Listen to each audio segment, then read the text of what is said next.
we had like town hall meeting when we were like 5-6 months ago, and when we are having like a Midwest town hall. At that time, Vardhi Sanna was like very gladly sharing his thoughts about like how we can help our community to in the in their careers, right? So this session is like based on that thought, and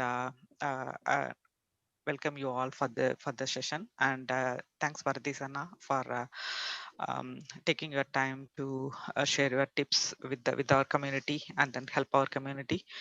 Now Vijay will, so this is the agenda. So Vijay will be introducing Vardhi Sanna, the speaker of for this session, and Vardhi Sanna will be having like 45 minutes of tips, and we can have like 20 minutes of QA.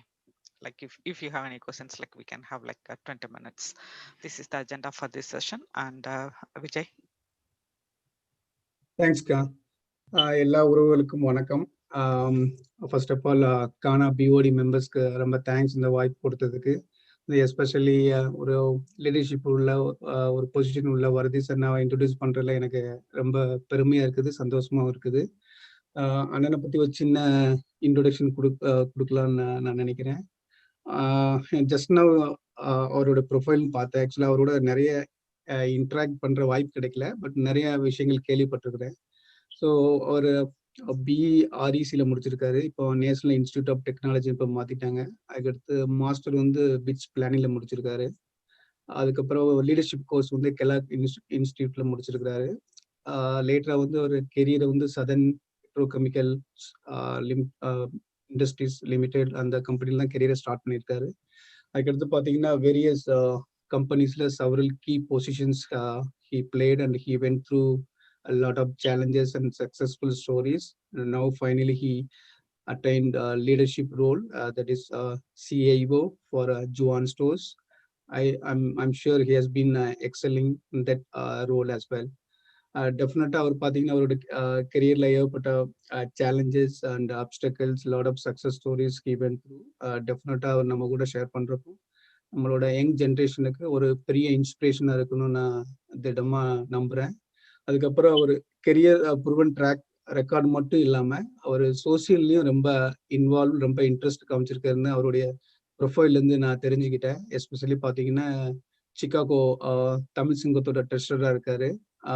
Spiritually, he is a committee member of Venkateswara Temple, and also he is part of another non-profit organization for Tamil Nadu, and he is contributing more towards the society as well. அதையும் தாண்டி பார்த்தீங்கன்னா அவங்க வீட்டில் அக்கா வந்து பிரியா அக்கா வந்து farming பண்ணிட்டு இருக்காங்க. அதுக்கும் ஒரு ஸ்ட்ராங் சப்போர்ட் கொடுக்குறாரு. ஸோ ஓவரால் பார்த்தீங்கன்னா in all aspects Anand is going to be an inspiration for all young generations in across all aspects as well. Definitely அவரோட எக்ஸ்பீரியன்ஸ் நம்ம கூட ஷேர் பண்ணுறப்போ டெஃபினட்டாக யங்ஸ்டர்ஸ் பார்த்தீங்கன்னா அது ஒரு பெரிய இன்ஸ்பிரேஷனாக இருக்கும். எப்படி நம்ம சேலஞ்சஸை கோ த்ரூ பண்ணணும், எப்படி நம்ம சக்ஸஸ்ஃபுல்லாக we can lead our career for long run perspective. அந்த மாதிரி நிறைய டிப்ஸ் அவர் கொடுப்பாருன்னு திடமாக நம்புகிறேன். அவ்வளோதான் நினைக்கிறேன். Once again thanks Anna joining us for this session. Anna busy schedule இருந்தால் கூட நம்ம சொன்ன உடனே நம்ம உறவுகளுக்கு நம்ம நண்பர்களுக்காக நான் பேசுகிறேன்னு சொல்லி he came forward. That's really heads off. That's it from my side. I'll over to Vardhi Sanna. Thank you. Thank you, Vijay. I will keep it in English so that it's easier for me. Okay, so எல்லாருக்கும் வணக்கம். எனக்கு தமிழ் தெரியும், தெலுங்கு தெரியும். It's not that I don't want to do it in Tamil or Telugu. It is much easier, right? Because it's all about professional stuff. So it's much easier to talk in English. And I'll also stress upon why that is important also. So good morning, everyone, and thanks for the opportunity. The main reason for this session is because obviously, I have had quite a few people from our community, not just limited to our community, from other, I would say, Tamil and other Indian, I would say, friends and family reach out to me, talk to me about their career, what they need to do, and things like that. So I thought that it will be a good option and an opportunity to just talk to more people through a session like this, rather than just doing one-on-ones, which obviously I don't say I cannot talk to them, I do, but I'm just saying it is much easier this way. I can reach more people, and if in case they need any help, support in the future, I can always do that. So thanks for the introduction, but I want to just go a little bit further into where I started and where I come from, because that way you can understand that I'm no different than each and every one of you. Because you shouldn't assume that I came through a different path that you are not on. It is not true. So as already mentioned, I did go to college. I was born in Chennai, but I was fully brought up in Trichy. My dad was in BHEL, so I lived in the BHEL township. I studied up to high school in the township, and then went to college in REC Trichy, which is like 5 kilometers from my house. I had other options, but my parents, like your parents, any parent for that matter, would say, பக்கத்துல இருக்கிறத விட்டுட்டு எங்கேயோ எல்லாம் போகணும்னு சொல்றான், so அதனால you better go here ன்னாங்க. So as an obedient child, you don't have an option. I ended up going there. I don't regret that. Obviously, it's a great college. I don't even know, like a person in 17, you always think that you want to go away and do something, but your parents tell you something and then you follow. I don't regret that. Obviously, it was a great college, and I did mechanical engineering. And then once I was done with that, I got recruited into SPIC, which I think most of you know because you're from that area. I've never been beyond Trichy until I actually had to take the job at SPIC. So I was in Tuticorin for almost 6 years. And it is because of me working at SPIC, that's how I got introduced to Priya. And because her classmate was my colleague's wife, and somehow they talked to me, and then I told my parents and all of that. So that's how we got kind of introduced and got married and all of that. So SPIC was a great experience. Obviously, I was a mechanical engineer. Thought that that's the best thing ever that could happen as a mechanical engineer. Learned a lot and everything. But over a period of time, it got boring, and we thought, okay, we should do something else.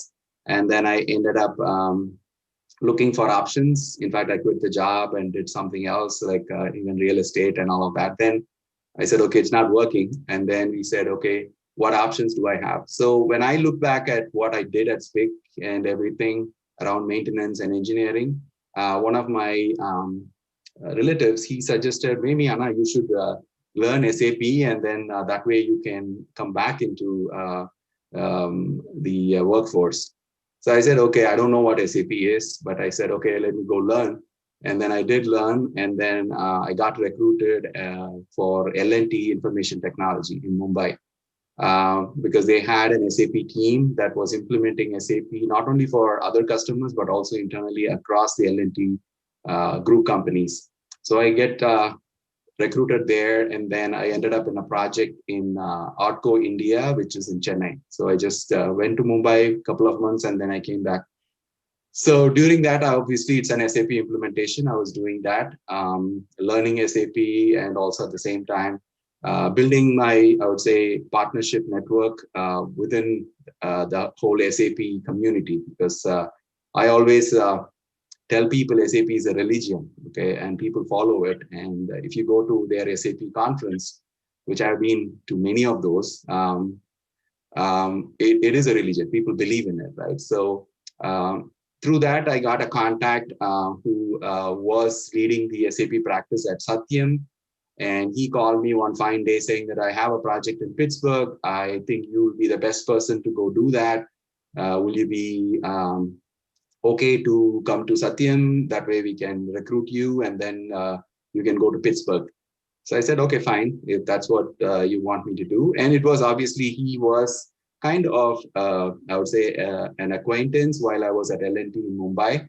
I was working with him on some sales presentations and stuff like that. So he said, okay, I think you'll be great. Why don't you go to Pittsburgh? I said, okay, I'll go. And that's how I ended up in the US. This was, I think, in 99 or something like that. And then I was in Pittsburgh. And then while I was doing that project, I got a call from a recruiter, in fact, a couple of calls. One was, I think you all might know Rapidyne, and then it became some Hitachi Consulting, and I don't know what it is right now, but it was a consulting company. They offered me a job. And then this other company, which was in Bloomingdale, Illinois, which is a west suburb in Chicago, they also called me. And so I had to make a choice because both of them offered a job. Both of them, in fact, filed for H1 also for me. They said, okay, at that point, I had to make a choice. So I thought I would rather build a career rather than just go consulting, because that's a choice you may, or many of you may have to make in your career. Either one is not bad, because I do know friends at that time who also got recruited at Rapidyne. They're doing good also. But they were okay with traveling and then be an expert in one area versus growing up in a company to build a career. And there are some of them that I know at the same time who ended up in consulting or doing consulting on their own. They are expert in, say, finance or HR or whatever, right? One specific area, and they have been doing it for 20 years because, as I said, SAP is a religion and you can follow it and it doesn't let you down. So, so they have been doing that and they're still doing that. But I decided, okay, I want to build a career. I want to go ahead and take a job in an internal IT organization and then go from there rather than take a consulting position. So I landed at a company called Comarch, which was in Bloomingdale. And then within, I think, a few months of me joining, Comarch was bought out by Insight, which is a Phoenix-based value-added reseller of IT, mostly products and some services. I think you all might know CDW, which is a bigger name, more known to everybody. Insight is a competitor to CDW, pretty much the same size, but it's based out of Phoenix, Arizona. So I got recruited, meaning there was a merger going on, and I somehow ended up staying back with them. They asked me to move to Phoenix. Priya and my daughter Renu, they did not like the heat of Phoenix. I said, oh, I'm not moving. Then they said, if you can travel, we are fine with it. So why don't you do that? I said, okay, if that's the case, I'll do it. So I was with them for 10 years, even 9 years after the acquisition. I was the only one after 2 years of the acquisition that stayed from the company that got acquired, meaning Comarch.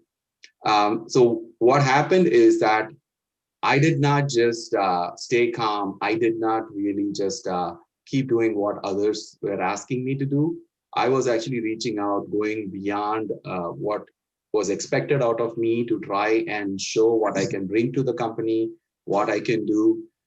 Even though I was doing only one module of SAP, I did learn myself everything else around that module and then learned more of the business process that the company uses end to end. And that way it started to educate myself more and started to also show that I can bring more value, which is why they decided to keep me, as I said, like for 8 years after that. And I was also at the same time growing within the organization from being an individual contributor to all the way before I left. After 10 years, I was a senior manager there, managing all of the SAP practices. It was a $5 billion company when I left. But when I started, it was a $1 billion company. And I saw multiple acquisitions that happened both within the US as well as in EMEA and APAC. So I was part of most, if not all, of the acquisitions. That also was another great learning experience. I always put myself out there, telling them that I can do it. I'm ready to travel. I'll go and help define the future of the merged company from a technology landscape perspective, because I do understand everything. And that was only the first time I had to do that. And after that, I automatically was the person who was sent to different companies when they acquired, because that 1 billion to 5 billion was all through acquisition. It was not organic growth. So I spent quite a bit of time in various different locations, including, I think, London and other areas. So not only that, I was able to learn business processes that are different in different parts of the world, but also even in different companies as to how they operate and all of that. So my whole strength was actually becoming more on business process rather than technology, because I was more solving business problems, solving for business capabilities rather than just being focused on SAP and the technology, even though SAP was the core of most of what I did there. But beyond a point, they said, okay, well, you have to move to Phoenix because we want to get you to the next level of leadership. And you're the only one outside of the company, meaning the headquarters, and it's going to be difficult. I said, okay, it's not fair for me to look for any further opportunity from you, but let me go ahead and then look for options. And then I'll let you know. And they knew that I was looking and they were cool with that. And I used to travel to Phoenix pretty much every week. Since I was an internal employee, I was able to choose my schedule, do whatever. In fact, I built out a captive center in India also for them, things like that. So while I was doing that, again, another person who used to work with me was working for Ulta Beauty in Bolingbrook, which is a suburb of Chicago as well. She called me, I don't know why she did, but she called me saying that we are looking for somebody who can help us with the roadmap, more like an architect. I know that since you have been doing a lot of these mergers, acquisitions, and building out roadmaps and all of that, you'll be a great fit. And by the way, we also use SAP, so that knowledge also will help. I said, okay, let me interview. Let me see what happens. And then they said, okay, I did talk to various people. It was 2 days of interview. I still don't understand why I had to talk to so many people, but I don't regret that now because I started at Ulta when they were around 200 stores with a goal to go to 1,000 stores in 5 years. This was in 2010.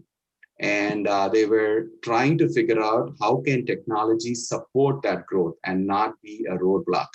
So that was the whole purpose of my being brought into Ulta. And I had no clue of retail. Okay, I think you all probably would appreciate each industry is different. The business processes, the terminology, and how they function, even technology platforms, they're all much, much different than each other. So I was very honest with them. I have no clue what retail is. I know I shop your store. In fact, I did that only because you're interviewing me. I've never been to an Ulta store, but I can learn probably with your help and then probably start contributing. So that's how I started at Ulta because as I already said, Insight is a value-added reseller. So there's not much of, I would say, B2C. There's a little bit of B2C, but mostly B2B. And there's no retail at all. So my journey at Ulta, again, was really something, in fact, I would say the best part of my career because I was part of defining their technology roadmap from choosing technology solutions to implementing most of it and also be part of that growth. As I said, right, when I started, Ulta was like around 200, 250 stores and $600 million in revenue. But when I left, they were 1,200, maybe 1,300 stores and $7 billion in revenue. And totally through organic growth of adding stores as well as e-commerce growth. Okay, so I was part of pretty much all of it. But the thing is, within Ulta also is where I would say my career got shaped even better. So I obviously took some time to learn the industry. Retail is a whole different ball game. The pace at which things happen is different. What matters in retail is much different than what matters in a typical manufacturing or B2B kind of an organization. So it was a lot of effort on my part to learn, which they were happy with. And also I engaged with quite a bit of all of the business functions, trying to understand what they do, why they do, how they do, and then talked about the technology that is used in each one of those functions. Why I'm explaining all of this is going to be something that I want to talk more about what you should be doing. But these are the things that actually helped me to actually shape my career at Ulta. So looking at what I was trying to do and figuring out with the organization, the CFO, who was the boss of CIO at that time, he called me and said, okay, I want to talk to you. I've never talked to you before, so why don't you come by and talk to me? So I went into his office, and he asked me, so where do you come from? What have you done in the past? And all of that. So I don't know why I took my resume. I took my resume, I gave it to him. And then I told him, this is what I've been doing. And in fact, I said, there is so much opportunity and potential in Alta, but I don't think that I'm able to actually do what I totally believe needs to be done to actually get to the next level and help support the growth that you're looking for. Then he asked me, okay, what do you think that we should be doing? I said, I would like to create an enterprise architecture practice, which would allow me to actually not only define the roadmap, but also go and execute on it. So he said, okay, fine, go ahead. What do you need? I said, well, I need some architects to work with me so that I can do it. He said, okay, fine, we'll get architects for you. And how about other things that you need to actually deliver on this? I said, there is also 3 things that are very important in anything that you do within technology, right? One is people, second is process, the third one is technology. So I told him, like, there is quite a bit of process that need to be figured out and implemented. Only then we'll be able to move forward with any technology, because I think we all know this, but the way it gets said makes a big difference, right? You may hear of a lot of IT projects failing, okay? You never hear a software failing for the most part, because it's the same software that's used in multiple different companies, different projects. Big examples in SAP, right? There are a lot of great SAP implementations and a few bad ones. How could it be, right? It's not the software that failed, it is the implementation that failed, which is mainly because of the people and process and not because of SAP, right? So I gave him that example. I think Hershey's was my example at that time, which I told him, like, you can think about SAP as being difficult to implement, but that doesn't mean that it is not a good system if you do it right. So he said, okay, having said that, what is the process and methodology and things like that you need? I said, we need to have a strong PMO practice, QA practice, so that we can actually execute on this. So he said, okay, fine, then you will be responsible for PMO, QA, and enterprise architecture. Go figure it out. I said, okay, fine, I'll do that. And then I started to build my own team, defined a process from scratch for PMO. I think at that time when I started, there were 2 PMs within IT. IT was around 35 people, and 2 people, and 2 of them were PMs. So they were on individual projects and all of that. So then I actually created a whole PMO practice, had a director for PMO come in, QA practice also got created. And then obviously on the EA side, brought in best practices, resources, and all of it. So I kind of built that whole thing out with the support of the organization. And through all of this, I had like 3 CIOs come and go. And all the time I reported to the CIO. But once I started to go into that process of defining the roadmap, I ended up owning many of the implementations also, not limited to SAP. In fact, that's when I broke off of SAP being the only thing I know and can do, where I said, I don't want SAP to be in my title anymore. So I said, I won't do only SAP anymore. So I got exposed to a lot of other non-SAP solutions. In fact, I implemented more non-SAP at Alta than what I have done in the past prior to that. So new industry, new business processes, new partnerships, and all of that. So I grew from being an individual contributor, like an architect, all the way through, before I left, I was the SVP for all of the enterprise solutions and enterprise architecture. I gave up on the PMO and QA because I brought in different people to actually run that, and they reported to the CIO directly.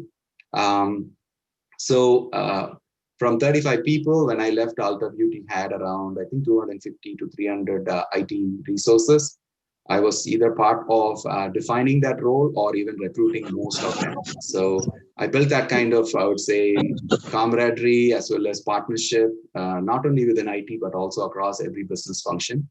And that is where I was able to not only learn the application piece, but I actually used one of the CIOs as my mentor, which is also something important I'll be talking about towards the end as to what all you should be doing.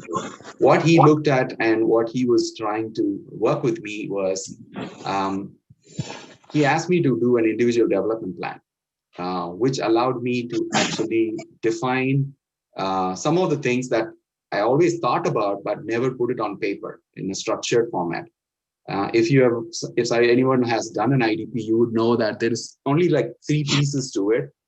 One is you need to define your own strengths, and then you need to define your weaknesses, and then your goals for the next 3 to 5 years or wherever you want to be. So it's pretty much standard.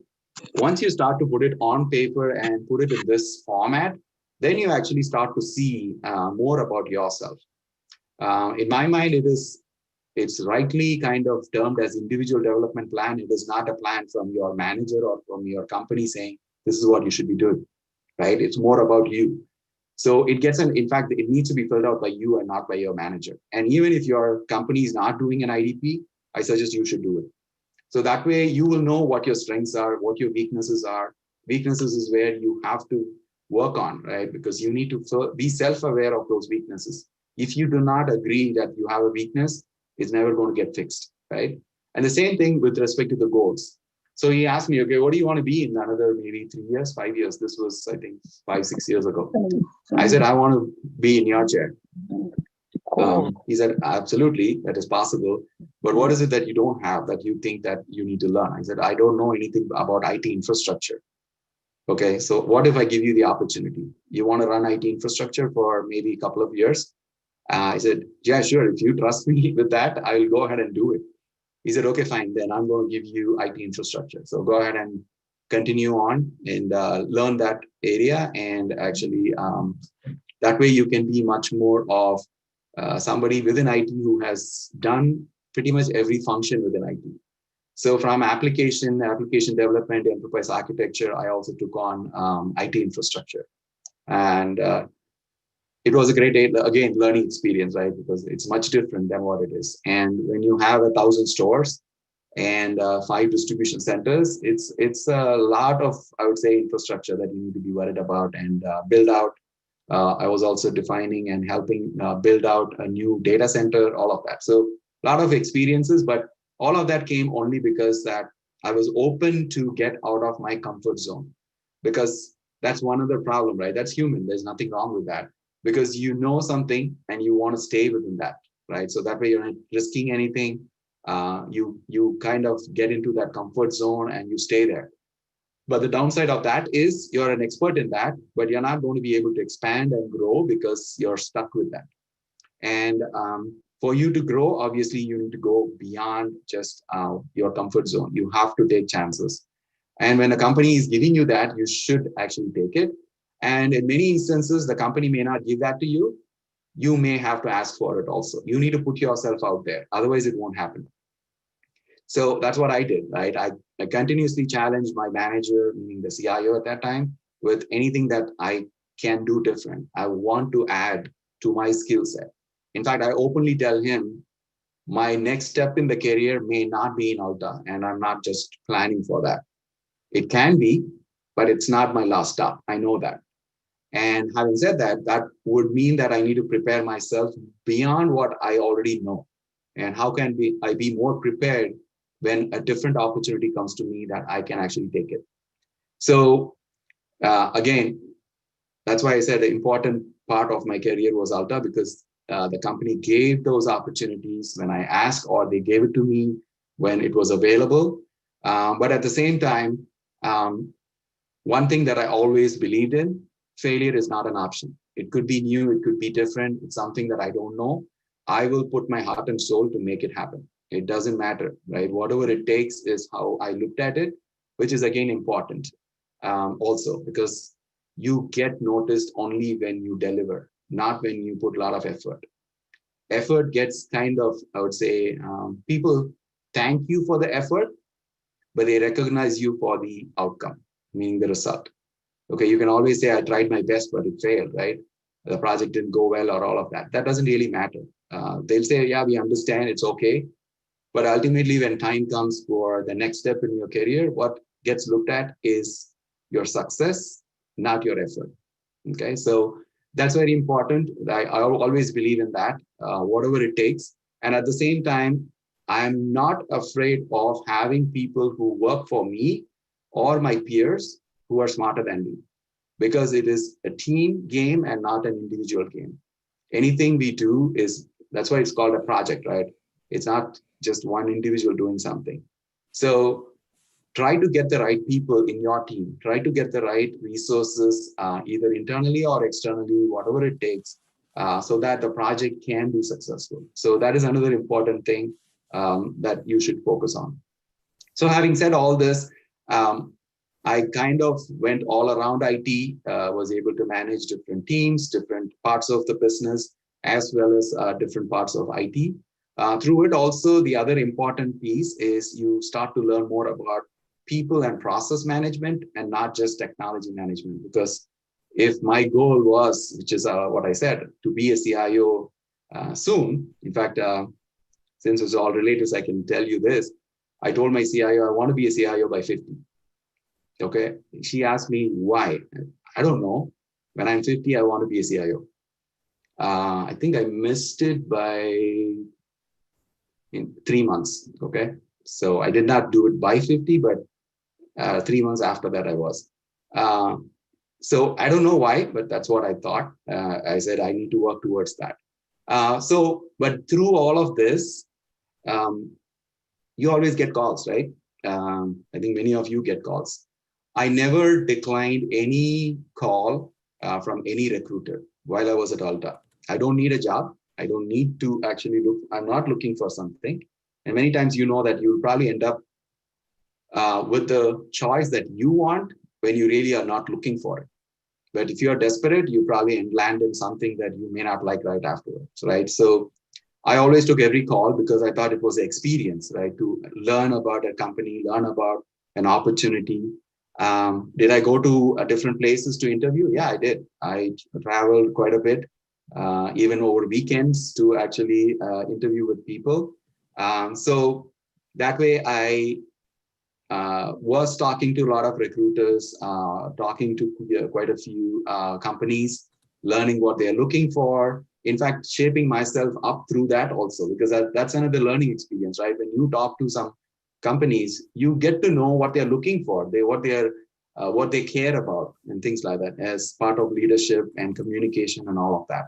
So through all of this, I ended up towards the end of it's now almost 18, 19 months now. So towards end of 2018, I was kind of seriously talking to two companies, one being Joanne, the other one was in Chicago. I don't want to name them. But both of them made an offer, both CIO jobs. So I had to make a choice again, which is nice whenever there is actually, I had to make a choice between three things, right? One, stay with Alta. Alta is doing great. Why do I have to leave? Two being the Joanne opportunity. Third one was the other one. So the other one is a different industry. So based on all of this, I decided to go for Joanne. There were obviously three main criteria that I was discussing. When I say I, it's obviously Priya is included in all of these conversations because it's a family decision, right? Not an individual decision. So I personally was looking at, okay, Joanne, same industry. So I'm not going to learn I don't have to learn something new because I knew going into Alta, it was an uphill task to learn a new industry. Second thing is obviously you need to work with new people. The third thing is usually new technologies, right? Being a CIO, you'll be responsible for technology. So when I looked at and analyzed, Joanne seemed to be the best option because same industry, technology platforms, I already figured out that they pretty much use the same thing that I was very familiar with at Alta. Third thing, which is new people. So I can take a risk on that, right? I know how to navigate that, hopefully. So I said, okay, I'll take the Joanne opportunity. I know it's a different place, different company. That's okay. I'll take the opportunity. And obviously, I felt really bad going and telling the people at Alta that I'm leaving. I felt kind of guilty saying that I'm going to leave. because I was so kind of part of everything. So the only thing I got feedback from the Alta leadership up to the CEO is that good for Joanne, bad for Alta. That's what they said. Okay, so but obviously, you should not burn your bridges. So I left in very good terms. In fact, I continue even now to talk to many of them because my team here at Joanne always has access to the team over there at Alta on any technology, any business process questions, or any of that. My team actually, even not only business process, but also IT processes and things like that. So that's a level of, I would say, partnership. I still continue with the people at Alta. So I left, and then obviously through my interview process at Joanne, I kind of challenged myself a little bit and also put me out there with the CEO here, saying that I don't want to be just doing IT because I've been doing it for 20 years now. So what other options can you think of for me? He said, you tell me what you believe that you can add value and actually want to be part of. So then I was thinking back what I did at Alta. The one big thing that I spent quite a bit of time is on the supply chain and the omni-channel fulfillment and all of it. Because I was part of building out almost 4 new distribution centers ground up, defining the whole omni-channel fulfillment for e-commerce. So I thought, okay, why not actually ask for that opportunity? So he was kind enough after, I think, 3 months of starting at Joanne. He said, okay, if you are ready, I'm ready. You want to take over supply chain and logistics? I said, yeah, anytime. So that right now I'm responsible almost for a year and 3 months now, or a year and a half almost, not just IT. My title did not change. I'm still called CIO, but my responsibilities at Joanne are all of IT, as well as supply chain. We have multiple distribution centers across the country, and all of the logistics with respect to, because I think if you have been to our stores, we have around 860 stores across the country. We get most of the stuff from overseas that we sell in our stores, from China to Southeast Asia to India, Pakistan, all of the places. So my responsibility also extends into the logistics of getting products from overseas to our distribution centers and from our distribution centers to the stores and all of it. So I'm currently responsible for, I think, a team of around, last checked, it was around 2,000 people within the organization across the distribution centers and IT. So that is kind of my responsibility. So far, so good. We went through COVID. A lot of things, I think you all know that as a retailer, we had to go through. So I was part of the whole thing. In fact, the way I saw it was that our people, process, and technology, all three of them got stressed through that. I would say the months of March, April, May, and I think we are now in a better place than where we started the year. So yeah, a lot of learnings through that, but again, we're still doing great as a company. So which is what matters ultimately. So this is kind of my journey. So you could probably see that I'm not that different than most of you, if not all. Started simple in India and then ended up here. Okay. So having said that, it just did not happen because I was just in the right place at the right moment. That also matters. But also there is quite a bit of effort that you have to put from your side to actually make it happen. So now I want to just get into some of the things that I believe is important and would be relevant to this group, is what I thought. So I already mentioned about the individual development plan, right? That is key. You have to do that, even if you're, because many companies have it as part of their HR process, but most companies don't. But you can always do it yourself or have a conversation with your manager and do it.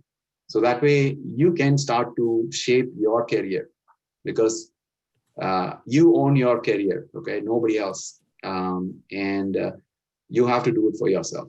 So if you don't do it, if you don't aspire for it, nobody can help, right? Even if your company is trying to push you, it's not going to happen because you're not interested. So it's more on you. So do that. The few things that I found when I was going through this process is, I think in this country, communication is what matters. And they sell anything and everything because they know how to talk, right? Which is very important. But coming from where we came from, obviously, we do have a language barrier, right? We do have that issue. We need to accept that, right? Let's not just say that we don't, right? We do have that. So it's more on us to actually work on it. We do have an accent. You like it or not, we do have it. Okay, so how do we? It's not that I want to act as if that I don't have the Indian accent, but there's nothing wrong with that. But be correct with your English. Think before you talk. Prepare for your meetings, right? Don't just go sit there and try to figure out. Okay, so that's very important, right? This is one thing I follow. I think you all have a phone. You all have emails and calendar on your phone. Take a look at your calendar, beginning of the day at least, right? So that you can start preparing for most of the meetings, at least mentally. If not, you write down what you want to actually discuss in those meetings. And also participate in the meetings, right? Because you like it or not, this is what I found. We think in our mother tongue and talk in English, right? So we think while we talk. And in many instances, when that happens, you're not going to be able to convey the messages the way you wanted it to be, or you will not be effective. I think the one other thing I also found out is the attention span of somebody who's listening to you is very limited.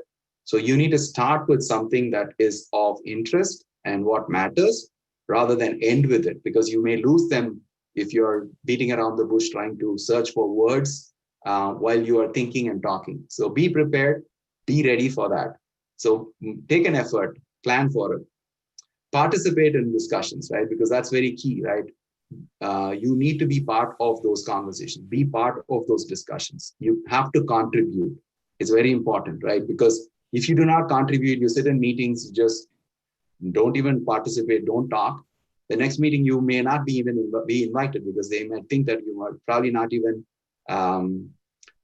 relevant for that conversation. But don't talk to hear yourself, okay?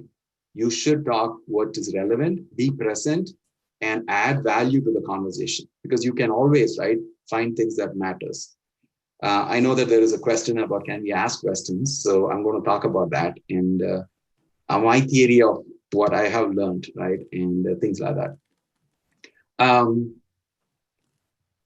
We all come from a whole education system where we have been taught to be obedient, not ask questions, because asking questions means being disrespectful in our whole, I would say, curriculum, right, or the way we got brought up.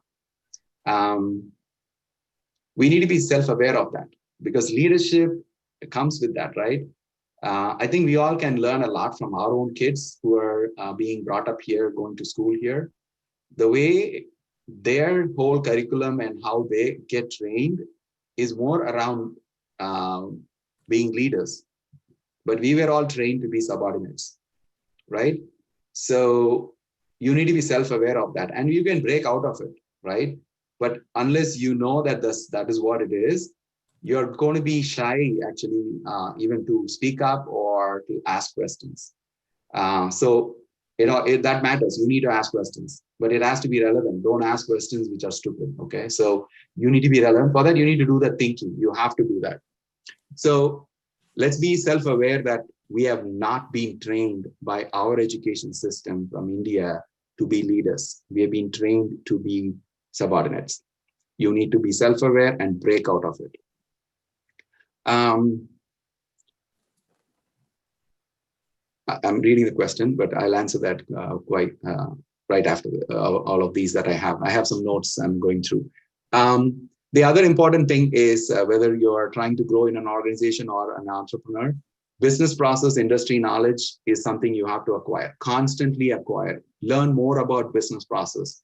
Stay current with the technology, but keep it relevant to business, right? Because when you start growing in IT, or for that matter, anywhere, what matters at that level is not a single technology or being an expert in one technology. It is more going to be dependent on your business knowledge your ability to understand the industry and be relevant to those conversations, because you're going to be talking to business leaders.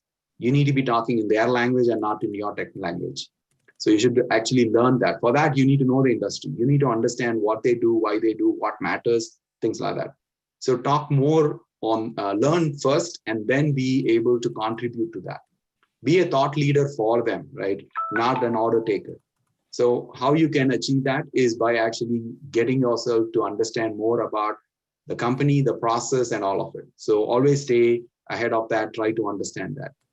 Most of us may not have learned financials in our engineering or anywhere, right? For that matter, you have to put in effort, right? Budgeting, financials is very key to play management roles, because you are going to be required to stay on top of all of the budgeting, financials, and expenses. You have to learn that. And in fact, it becomes even more relevant for entrepreneurs, right? You have to continue to do that. The other thing which I also kind of touched upon is you have to always exceed expectations. Try to win always. Go above and beyond. Okay, because that's important, which I think we all need to agree and understand, right? We come from a different country. We come from a different background. It is more important for us to go above and beyond every time for us to grow and be successful. That's required. So you have to constantly, don't be happy with being mediocre, or even if I think most of you have performance review process, right? Meeting expectations is not okay.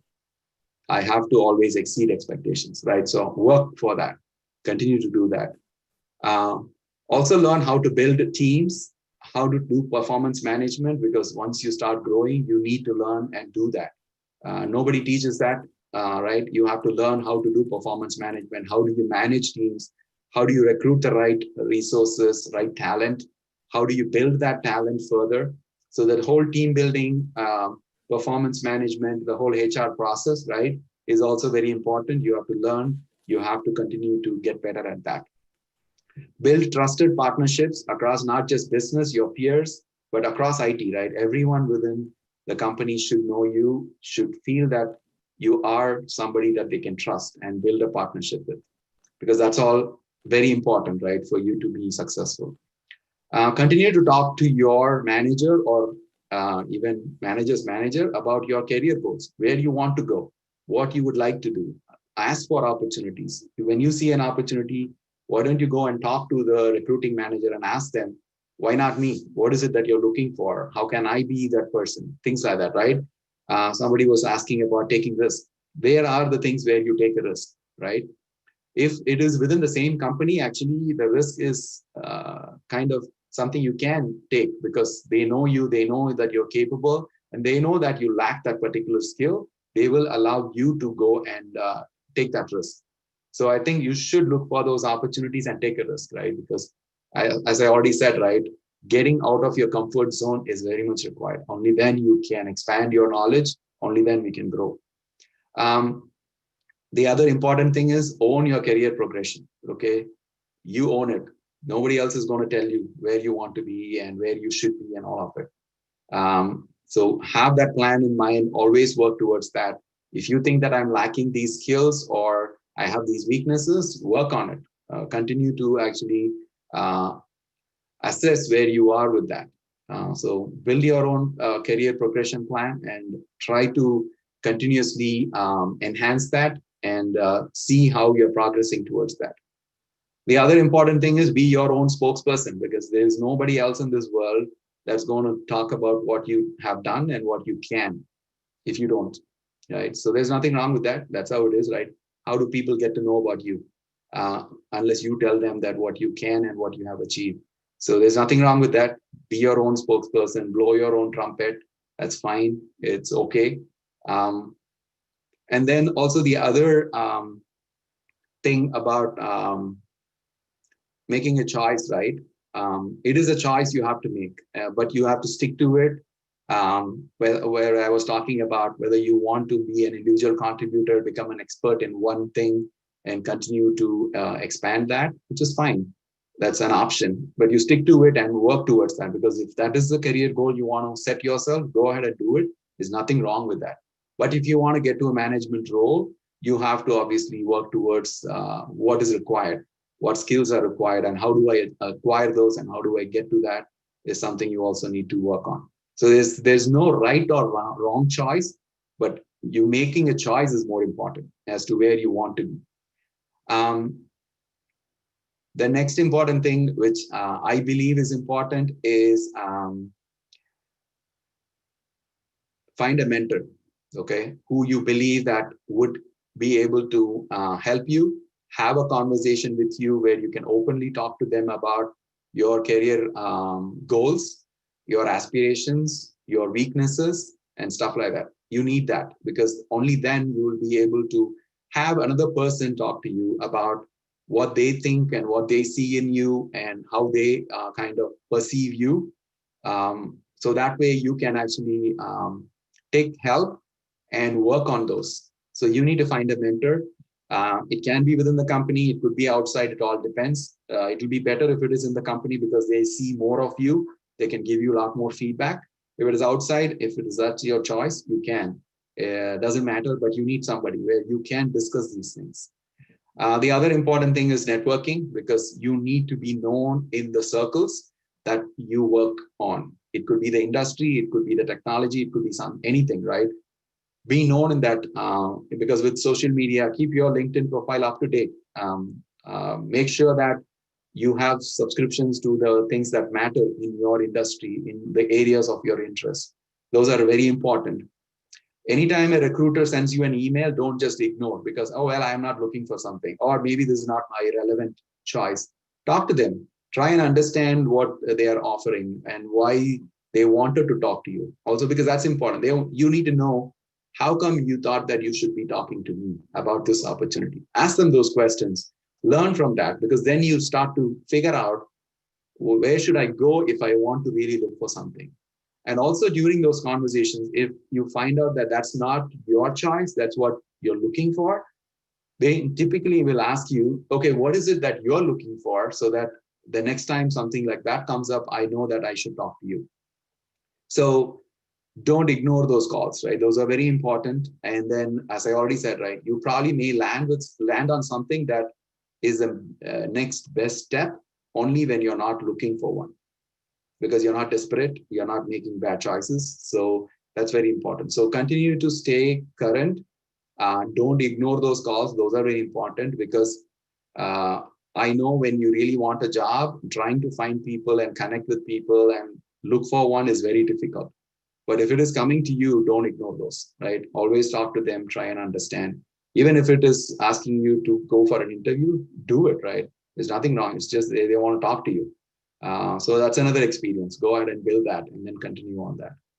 So these are the things that I thought would make sense, because these are the things in fact, over the last 20 years that I have been following and trying to do. So I have a few questions, specific questions about Ariba at Alta and all of that. You should contact me separately so that we can talk. Those are very specific. In fact, I may or may not be answer some of those questions because I have non-compete and confidentiality and all of those agreements. So we can talk, we'll figure it out. Work-life balance. I personally don't talk about much about what happened at work at home. I never talked to Priya or Renu about problems at work or anything like that. But do I do work at home? Yeah, I do. I think that's, since the days of BlackBerry, it is 24/7. We all know that. You like it or not, that's what it is, right? Anytime, I remember when the notification button was red, there was an email or a message. It doesn't matter what time of the day or night, we pick up and talk or look at the email or the message. So yeah, I don't think that there is anything that we can do about it. That's what it is. We are 24/7. And the more you grow, it becomes even worse. You need to be ready for that. Curious about my thing about in Kellogg. So Kellogg is that, again, I did not just thought that it would be a great idea to go to Kellogg. as part of my career progression and where I wanted to go, it was while I was at Ulta Beauty. Ulta Beauty sent me to that course, I would say, because they were also helping me prepare for the next step in the career. Because I was asking them for that, right? Because they said, okay, we would like you to be more prepared. And they suggested that I should go. I think I was the first and the only person who was sent to that particular course at Kellogg. It was, I think, almost 4 weeks where you have to live in the campus in Evanston. So I was there for 4 weeks. It is a advanced management program. That's what they called it. It was a great experience, I would say, because I've never been to school in the US. So what that gave me is obviously a lot of exposure to different companies, in fact, there also what they taught is every business function that exists across any company, not limited to one area. And also, this was more of an international program. So they had participants, I think we were around 25 people in a batch, where they had people from around 18 different countries come into that. So there were people from all parts of the world, different companies from Microsoft to Oracle to Google, and also various other companies from around the world. So it was a great experience.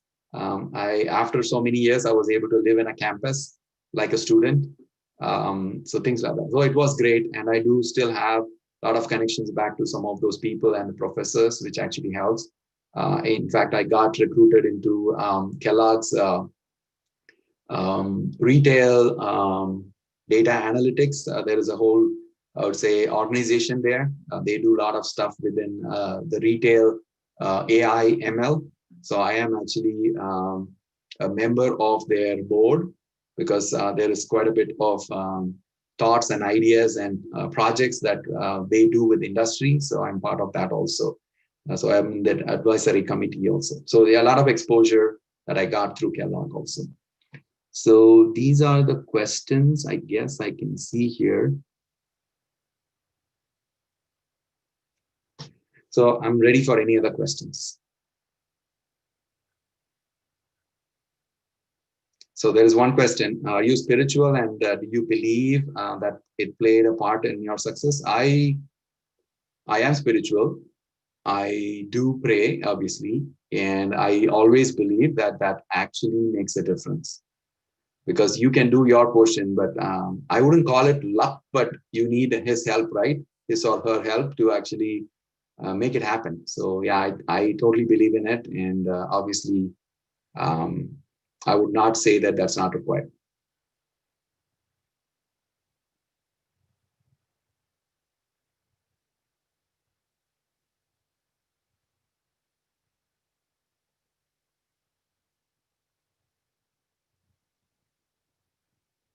So while the people are getting unmuted, so one other thing on the community side, which also is important to, in fact, grow your knowledge and also communication skills and all of that. So be open to that, right? Try and participate in community work, not just within our community, but also outside of it, so that you can actually get out of any issues that you may have with communication, because that's also important. How do I manage my time? It's not that difficult. It all depends on looking at your calendar. Now I don't get to manage my own time at this kind of role. I have an assistant who determines what I should be doing from 8 o'clock onwards for the most part. It's good and bad because sometimes I look at my calendar, I don't even know what that meeting is for. Yeah, it is something you need to kind of, because it was kind of unusual for me getting into this role that I have an assistant who's going to manage my calendar. But I learned how to do it. And in fact, she knows that I also go and adjust my calendars because in the beginning, she thought that she owns my calendar. I told her, okay, no, you also have access to my calendar. So she knows that I can adjust things also. Yeah, actually, to all the participants, like you have the ability to unmute yourself and ask questions. Thank you.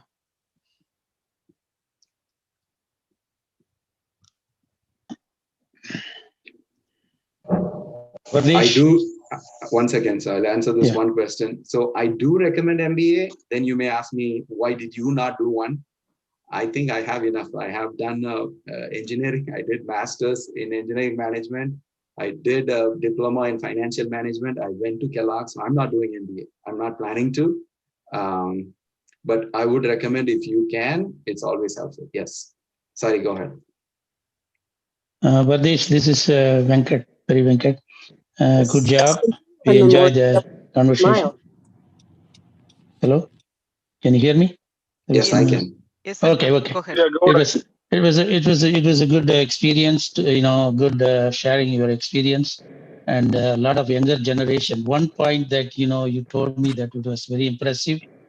A lot of times, our people, not only here in India, also, they don't have the habit of sharing their knowledge or training and bringing their next level up, so that when they share their experience and they share the project, it is easy for them to grow up higher. They don't realize it. They think that it is they are cutting their own grave for their job. That's a wrong perception with most of the IT people that I see. What is your experience? Have you seen that in the market? No, it is there, right? They blame it on everybody else. So one other thing which I did not mention is about perception, right? When you see that anybody, right, it could be your manager, it could be anybody around you, right, have a perception about you which you don't believe is the right perception, we tend to blame them for not perceiving you right, because you think that they don't know what you really are and what you're capable of. And then we just let it go. And what I believe in is that perception is something that you created. And if the other person did not perceive you the way you expected you to be perceived, it's on you to go correct it, not just blame the other person.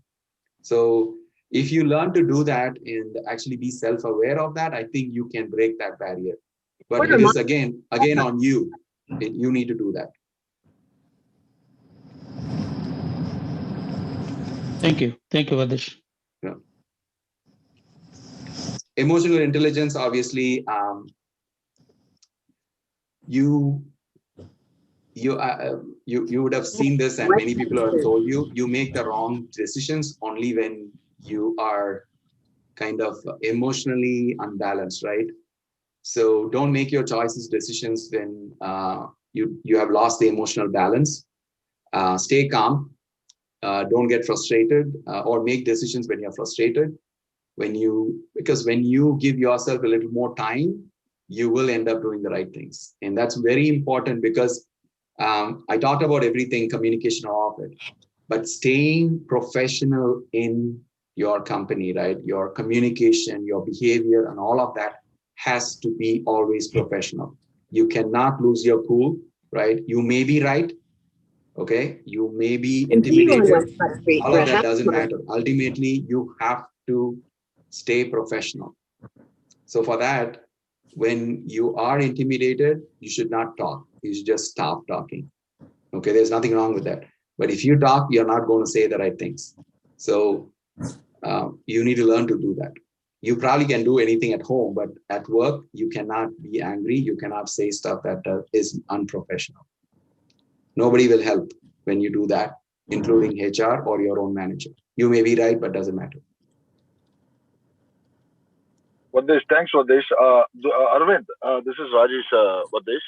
Arvind, I think the question posted to me, I think he may not. Take the first exit onto Washington Avenue. Arvind, I think Vardesh may not seen your question. Can you repeat the question here? Or can I read the question, Vardesh? Arvind's question? Yeah, go ahead and read. I'm not able to see where it is. Okay, I think Arvind sent, hey Vardesh, are you open to having a private chat about the retail services? Yeah. You can reach out to me. You can, I think I am in the group, so you can get my phone number. You can Quarter send me a mile, message and all of that. Dexter Boulevard. Okay, thank you, Vardesh. Appreciate it. Mhm. No, I posted your LinkedIn profile link also in the chat so that they can take a look. Yes. So Vardhesana, there is another question about like how to develop emotional intelligence. How did Quarter mile, turn onto TC. That's what Yeah, I just so- talked about. That's what I Mhm. just talked about. Yeah. okay. Now I have a question. There are several people I'm hearing out, including me as well. They are working on current. CA1, Joanne Stores. Hey, if you are not talking, if you do not have any questions, can you please mute Hey, yourself? Pandu, can you put on mute? Your Sorry. voice on, keep talking. Yeah, can you mute? Yeah. Yeah, go ahead, Geeta. Yeah, there are several people. I mean, they are working on ABC skill based on the market demand and their aspiration. They wanted to, I mean, move into XYZ skill. That's why they started doing a lot of groundwork in terms of learning perspective.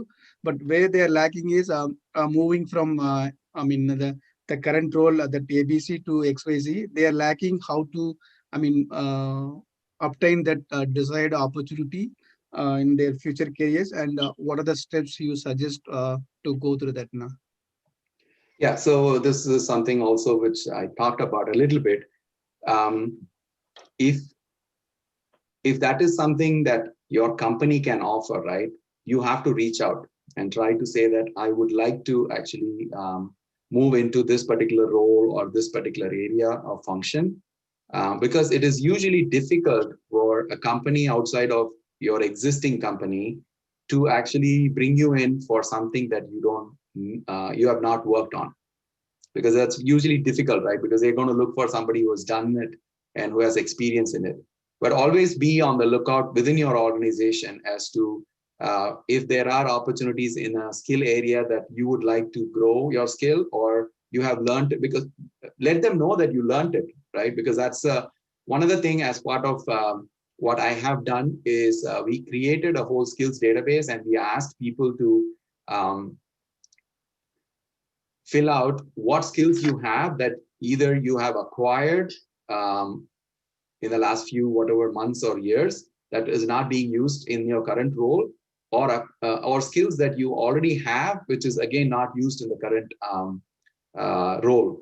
So that way, when there is an opening or when somebody is looking for that particular skill, they have access to you saying that, oh, well, this person already has that. But in companies where they don't do that, I suggest that you actually constantly make sure that you let people know that either you already have that skill or you have acquired that new skill that you would like to use somewhere when it is made available. And also constantly keep looking for the internal postings of opportunities when they get posted. I think most companies have this as a process. They first post internally before they post externally. But either way, right, look for those, right? Many companies, you have to go and fetch that info. It doesn't come to your email or you don't get notified, but be constantly looking for those, right? Because as I said, you create your opportunities. Go grab opportunities when they come available. Don't expect somebody to come and ask you to actually do something. Thank you, Na. Now I have a question. Yes. So even I'm morely like a hardcore technical person. So even if we don't have that, we do have the internal postings. So even if we don't have the technical knowledge, just go and approach them. Is that what you are telling, right? Yeah, because I have at least personally given opportunities for people where they were going above and beyond in the current role. I see that they have a lot of aspiration to grow, and they are ready to actually take a risk as well as put additional effort to learn something new and actually work through it. Mm-hmm. Because it all comes from you, right? How you approach it, right? You cannot just say that I've been here for this many years, so you should give me that opportunity, right? Because that's not going to get you that opportunity. You need to show that you really care. You will put that additional effort. You will go above and beyond, and you have proven in your current role, right? If you're trying to run away from your current role, that's a whole different story. But you should have proven yourself that you did a great job in the current role. That's very important, right? For anybody to be considered. So I personally have given multiple opportunities to people who came to me saying that I have not done this, I don't have the skill, but I would like to actually take on that particular role. Would you be supportive? Would you be helpful? I said, based on what they have done, I was able to give those opportunities. And I would say that I was given the same opportunities. I have been put into different roles, which either I asked for because I want to learn that, or I was told, okay, you go figure it out and learn and do it. So both ways I have either been given that opportunity or I have given those opportunities, but it's all how you approach it. Thank you, Anna. But how do you define that runaway though? So where is the... No, runaway is because you don't like your manager, because you are being kind of cornered, or because there is all this politics that happen, right? Right. Or you've been constantly being put on projects that's failing, things like that, right? Where people try to run away from that. Those people sometimes, right? If it all depends, right? It all depends on circumstances, people, the manager, and all of it. Sometimes I have seen those people being given opportunity elsewhere because they are seen as, you probably are capable, it is just not working out in that role, so we will allow you to actually move away from that role into a different role or a different team. But if you are personally not happy with what you're doing and you want to run away from it, if you say that, okay, I don't like doing this, I want to do something else, that's not going to fly, right? You should be showing that I'm aspiring to do something rather than I'm running away from something. Okay. Another question is, how do we handle the Rajesh, like 1 minute. So how do we handle the issues between the business and then the technology team, right? Like that's the constant question that like I hear it from all my networks. So how do we handle it? Yeah, so there is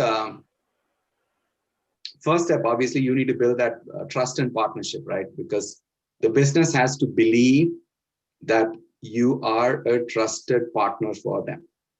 Okay, so that is one problem in many IT organizations. IT is being looked at as an order taker. Business always tells you what to do, and then you go and do it. If you are in that kind of a situation, there's not going to be a great partnership or relationship with the business, but it is more on IT to change that perspective. So, because if you think that, okay, anytime I talk to the business, it's going to be more work for me, it's not going to help, right? How do you turn that around, right? Take your technology solutions and what you can do to them, right, as a thought leader, right? You kind of change the game, right? You kind of lead them towards new capabilities, new technology, new solutions. Then they would start to actually start to trust you more, because they know that you have their best interest in mind rather than the opposite, right? When you start to do that, because that's what I always try to do within all the companies and roles that I have been, right?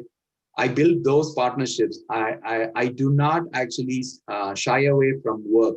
In fact, I will take to them a roadmap that shows that these are all the capabilities that we can, either through existing technology that we have or new technologies that can be brought in, but you don't have these things, right? So when I talked about roadmap and all of that, right, which any role you can play that, you have to define the technology that is being used by business capability.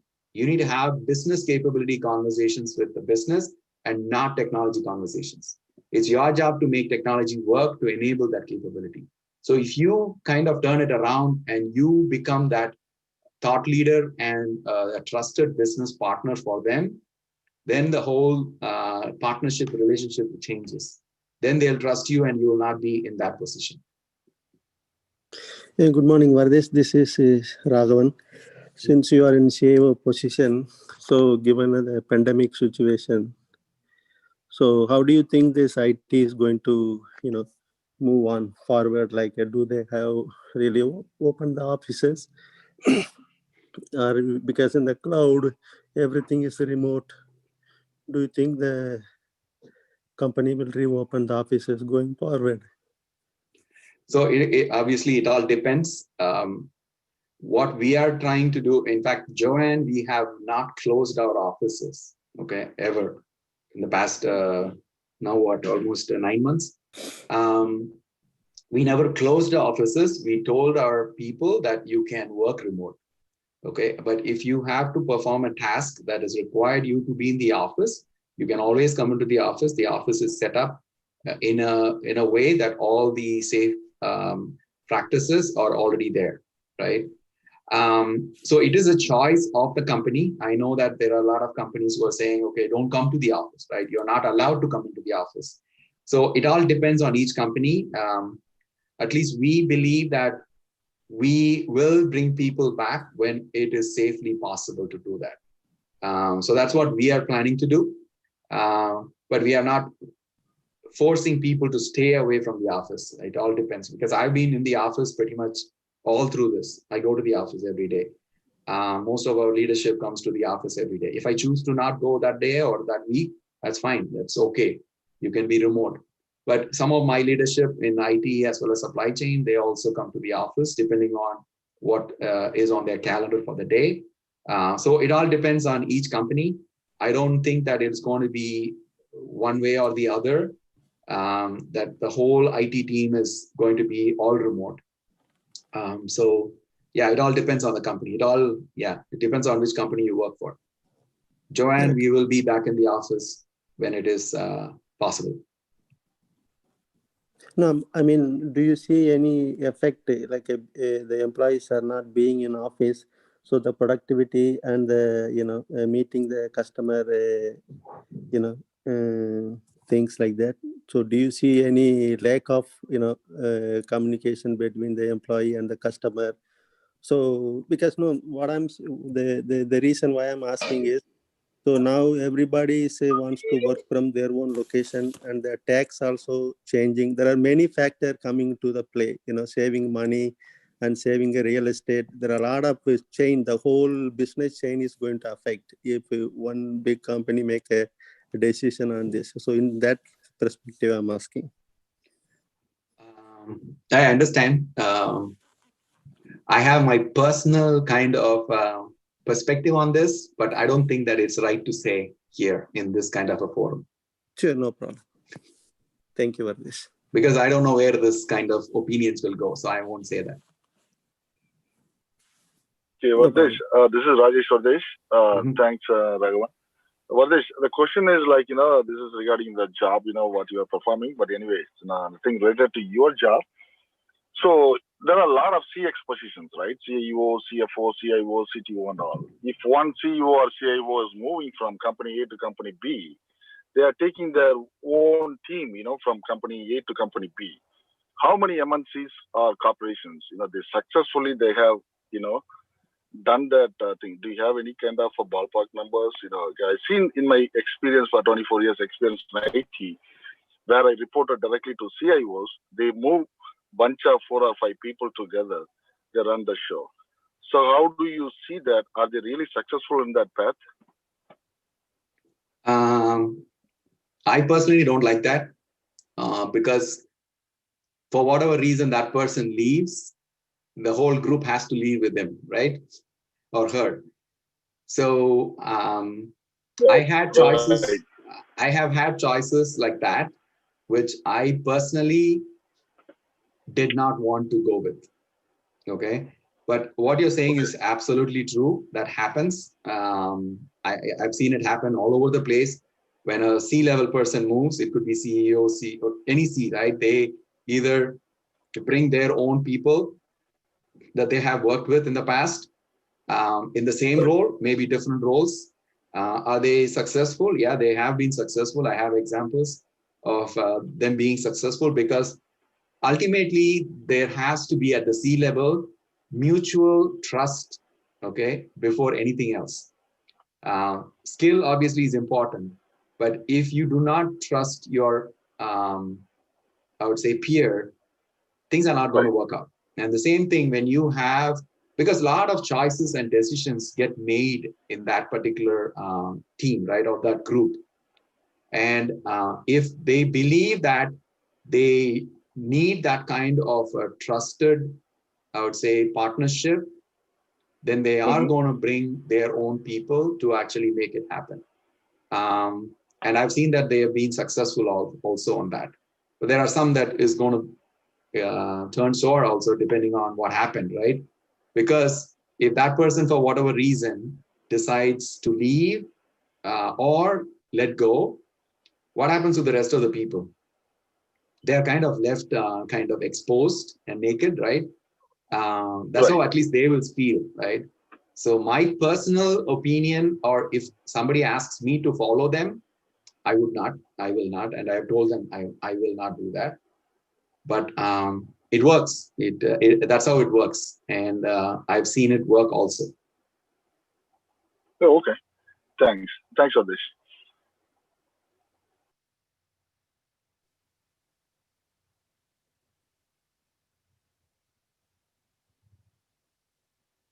Do we have more questions?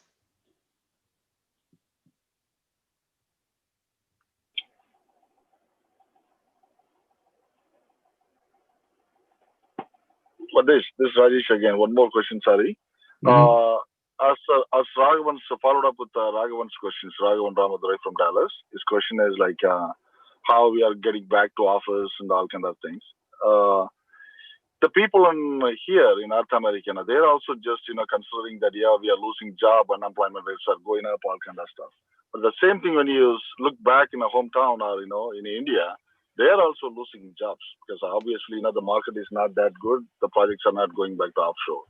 So do you think like it's going to be completely offshore kind of stuff? What do you see on the CIO position when you're seeing from there? No, I see there is always going to be an offshore component in all of IT, right? It is a choice of the company to actually make it all offshore or not. And the companies that have done it, they either do it and then after some time they bring it back. So it's going to be the same thing. I don't think that this pandemic is going to change what people thought. But one other piece which at least I have heard other people talk about is that there has been people, forget IT, right, for a moment, anybody, right? They say that we have been effective working from home. Why do you even think that we should be coming to work anymore into the office? It's a valid question. I don't disagree with the question, but by asking that question, are you also saying that my job can be done from anywhere in the world? Right? So that's true. So I don't know if it's the right question based on that, right? Because if you ask me that question, my second thought is going to be that, right? So then you're saying that it can be done from anywhere in the world. Then why do I have to have you, right? So so I don't think it all depends on the company, right? How the company sees it. It's not going to be one way or the other. Each company is different, and each company is different based on who's running the show, right? So I don't think it is going to be any different because you have seen the same thing in even before all of this, right? There are companies which is fully outsourced, fully offshore, had a whole captive kind of facility somewhere else in the world and running it, right? Most multinationals have that. So I don't think it's going to be any different, but obviously it all depends on the company and who's running the show. Okay, thanks for this. This is Raghavan again. See, my only worry is not only we're breaking the chain to stop the virus, also we're breaking the business chain here. If you deeply look into it, like a transportation, nobody is going to travel. And the people who have a cafeteria inside the offices, they are also closed because a lot of people depends upon this chain. So my worry is that only, not like where I work from home or office. That's not my worry.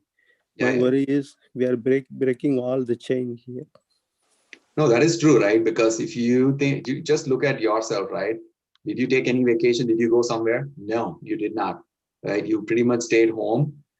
Is that going to be forever? I don't think so, right? Things are going to change. We will get back to normal, and the cafeterias in the office will come back, and then obviously people will start traveling. right? And the hotels and the restaurants will open, right? So it's not like it's going to be this way forever, right? But not all the Lego pieces are put it back.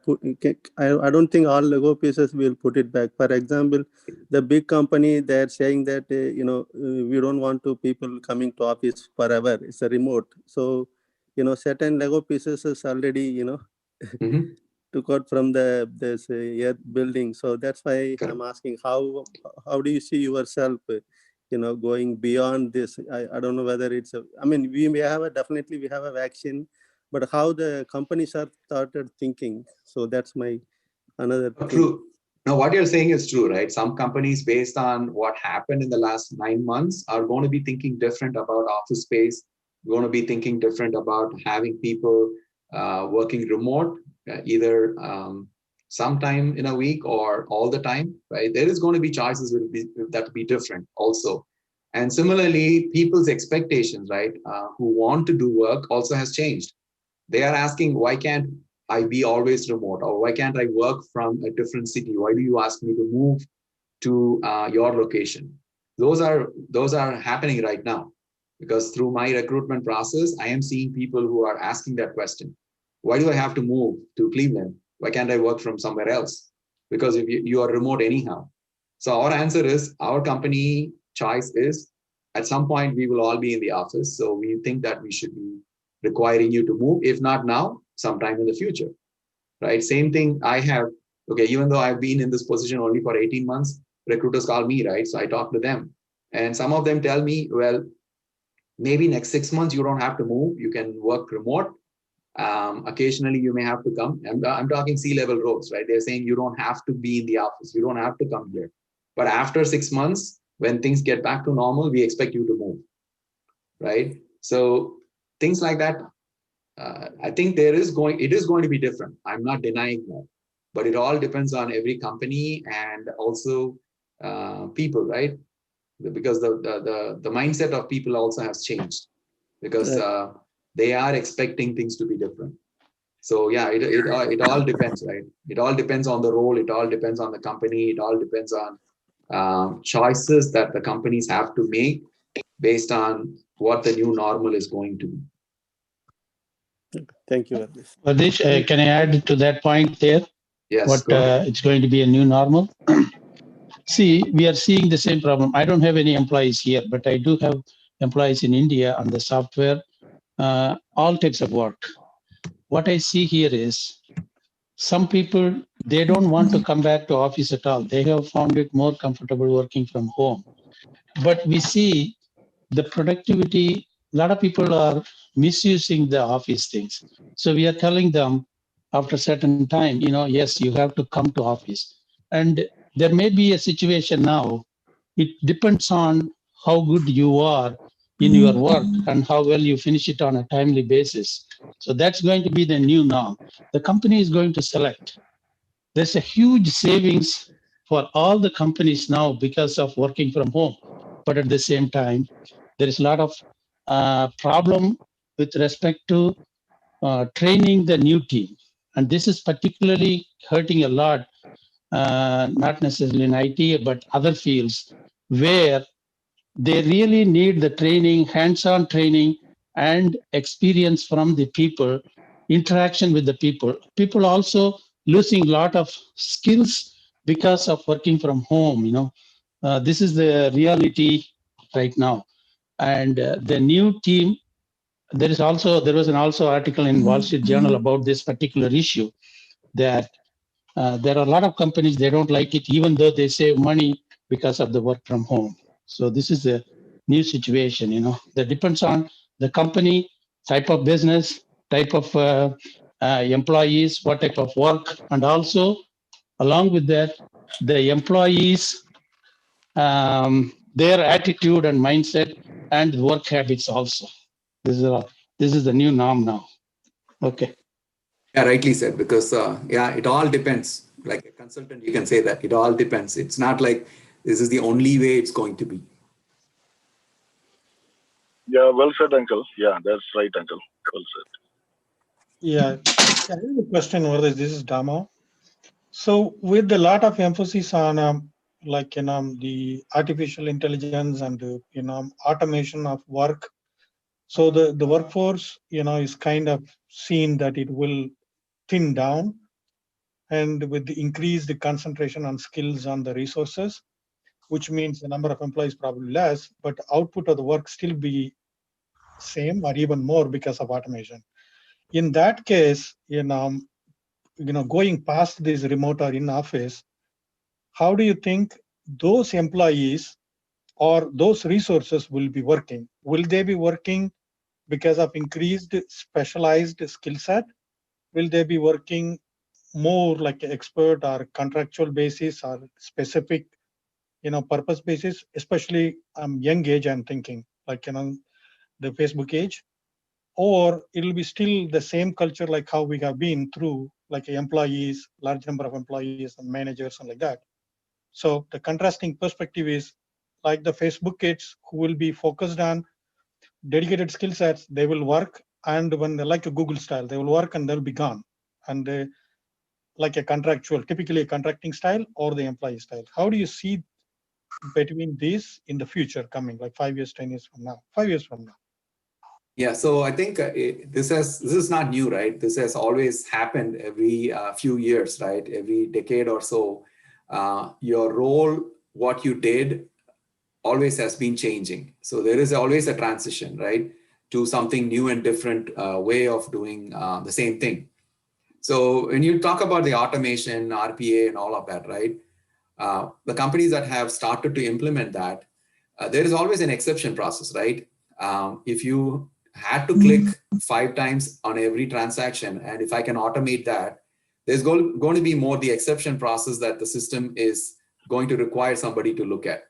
So as part of transitioning somebody who's performing that role that is now being automated, that person is now going to be trained on exception management so that they take care of exceptions and not actually going through everything. So that is going to be a transition when companies start to implement that. But when it comes to, is the role going to be different? Yes, it will be, but I don't know how soon that is going to happen. There is quite a bit of AI ML that is now used to not, I would say, do what we do as a job role. It is mostly used for how we can drive better, I would say, business decisions and more informed decision. That's where most of AI ML is being used right now. And also, it is true that the bots have taken over some of the customer service roles, right? But there is still, when you need somebody that you want to talk to, those people do exist. But do you need 100 people in customer service versus with a bot, you probably need only 10 because only 10 calls will be requiring a physical person to talk to, right? So it is going to change. When you start to implement AI ML to actually provide customer service function, yeah, the number of people you need for customer service is going to go down. And that's an example, right? There is going to be similar things that happen, which has already happened in many industries, right? How many of us go to a bank anymore, right? We can do everything online and you can chat with a bot and you can get answers. How many people use a travel agent anymore? If you want to book something, you can book on your own, right? You don't need a travel agent. So things like that, it is going to be a transition. I think new roles will emerge, new different skills will be required. So it is, yeah, it's always happened and it's now slightly different than what has happened in the past. Correct. I think, talking in the same lines, I think so far your answer is more around the corporate and their profit as an objective, right? So going around, a company has to make profit around that objective. Correct. That's what your answer is kind of mostly aligned. Now, looking forward into the new things like sustainability or, supporting and no power should be. So, that's what is now gaining momentum. So extend the same thing into the future, into corporate governance or sustainability, social, when it comes to the people. So, reducing the jobs and, reducing the number of employees is always having an impact on others. So how do you see, I don't know there is an answer or a balancing. How do you foresee like 5 years from now that, the companies will think, because of automation, will they reduce employees, or They will create new things. How do they support social objectives? Not just the profit, beyond the profit. It's a good question. I don't think that I have an answer for that. But in the corporate world, it's all about making money, right? Right. So, and most of the solutions and technology, when you spend money, you look for what is the ROI. And there, in many instances, the ROI is I need less people, right? Right. And many times RPA is actually the business case is only less people, right? So I don't know the answer, but what you're saying is right. Correct. Thanks for this. Thank you for this. One more. Oh, I'm sorry. Oh, Murugan. Oh, go ahead, Murugan. I'll talk, please. Yeah, I have one question with this. So in your experience, what is the kind of budget you have seen in retail industry for IT? Is it 5% or more than 5% for this? Again, the answer is it depends. If the company is in a growth path and they want to actually bring in a lot more technology, 5% is the usual norm. But there are instances where they want to, because retail, since you're talking specific to retail, right? There's always this digital piece, which you have to continue to spend. But there is also retailers who want to update their stores. For example, we at JOANN have been updating our stores, right? And those are big investments also. And those are capital investments. So there has to be, because I think at least 5 years ago, all retailers thought that brick and mortar is going to die. We need to be only in the digital space and all of that. And it has proven wrong, right? People still, as human beings, want to go into a store. Right. And they want that experience in the store. And all retailers have been updating their experience in the brick and mortar. So it all depends, right? Where you want to invest, because as an enterprise, there is so much budget that you can work with. And prioritization and choices are made depending on what the company wants to do. So there is no set, I would say, percentage. What your 4 or 5% is usually the norm, but it doesn't need to be that way. It all depends on that company and where they want to invest. Okay. Following that, another question on that same topic. Say, have you done any research on migrating some of your apps or your applications to cloud? And have you done any research by moving to cloud? What do you save? And what is the performance you see the difference from having the core, your corporate center with this? Yeah, so far, many of the applications that either I had an opportunity to either upgrade or replace, I always go through an analysis of what is the right choice. Should it be on-prem? Should it be hosted somewhere else? Or should I go for cloud? Or maybe that software itself lends only for it to be a SaaS, things like that, right? So if it is the choice of the software that tells me that I can only be SaaS, which is what most of the package solutions are trying to do now, because it's a different revenue stream. In fact, it's a better revenue stream than selling you a license where you can run your own application, right? Yeah. So if you purely look at having an on-prem solution that you currently run and putting that infrastructure on the cloud, I have not seen any business case where it is cheaper to do that. Okay. It's actually more expensive. I've not seen any business case where that became cheaper. Oh, I should put it on the cloud because I'm going to save X percentage of my spend.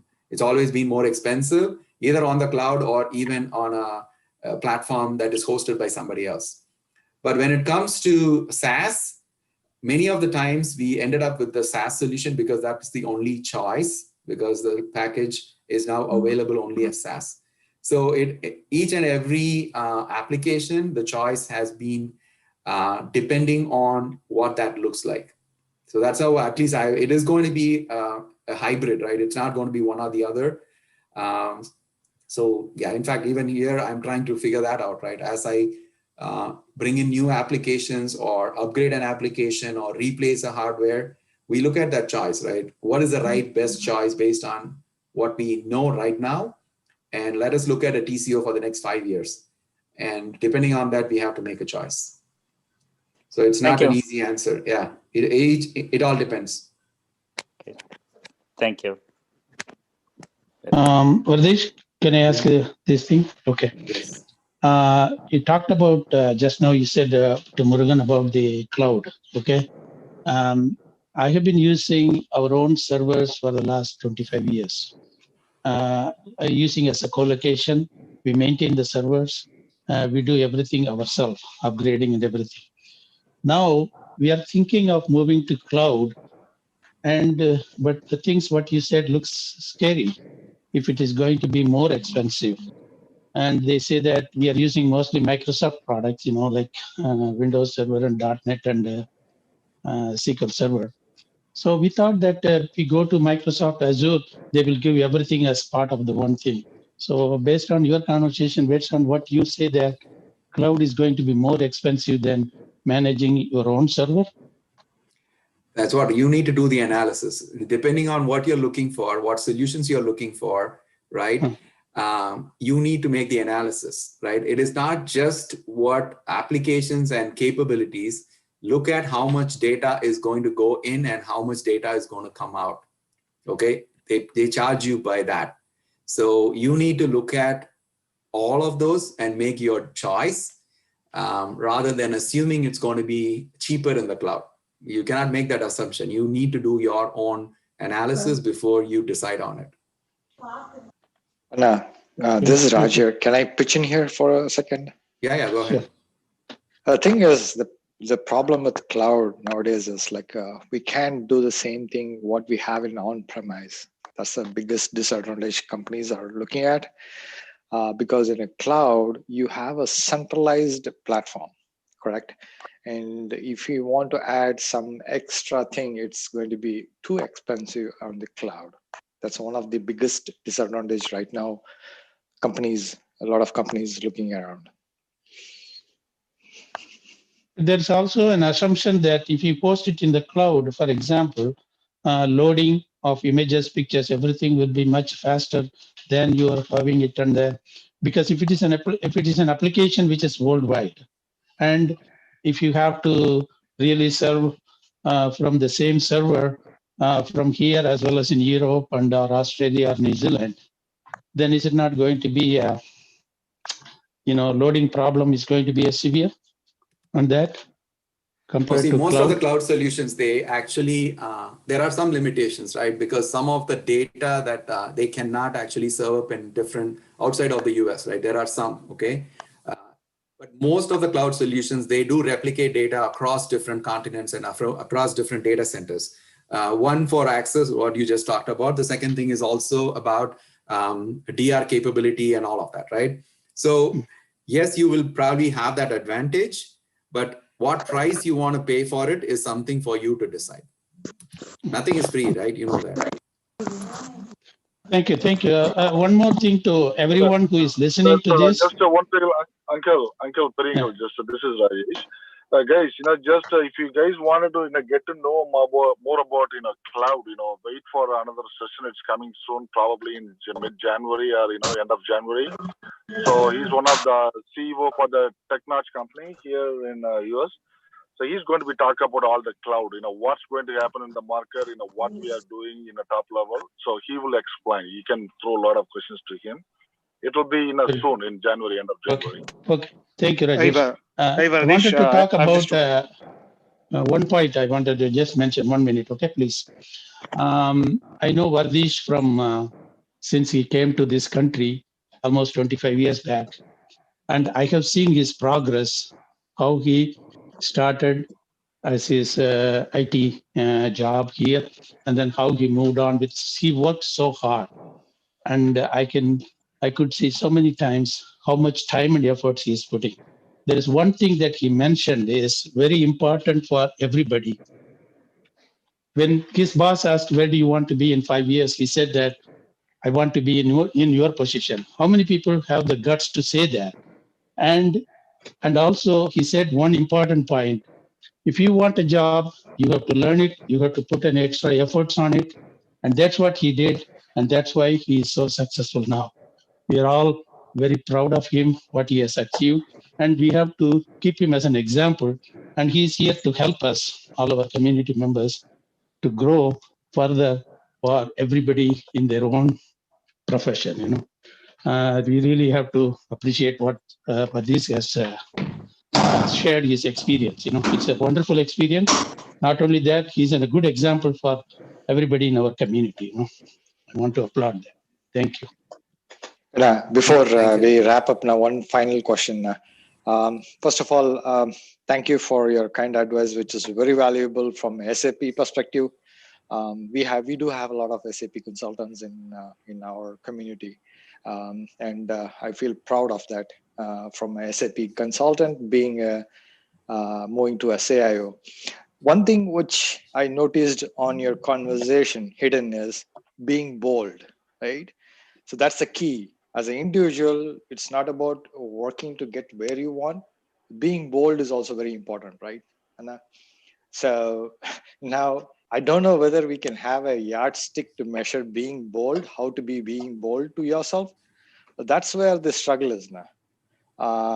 Right. For example, right, when I want to bring a conversation, how to be a strong teller. The communication thing, you brought up the point, right? And if I want to say something, how bold I have to be, and what is the yardstick to measure on the bold? Being bold is a key, right? Right, Anna? That's one of the important thing when you grow up in the career, in the management perspective, right? Now, so I would not use the word. In fact, you can use the word. I know what you mean by saying bold. I think the right term for that is being assertive. Okay, so how much I would say knowledge that you have about that particular subject that you're talking about, okay, will show up in choice of words, your body language, as well as your assertiveness in that. Okay, so that's why I was talking about think, plan before you talk. Don't think and talk. Okay, because if you continue to think while you're talking, you're not going to actually say the way, or it won't be effective, is what I've learned, right? Because we have a problem, right? We all need to agree. Our language is different, right?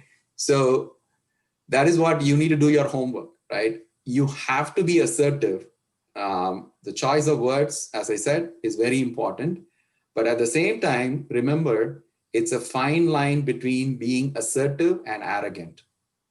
Okay, so you can come off being arrogant, even though you thought that you're just being assertive and you're making a point.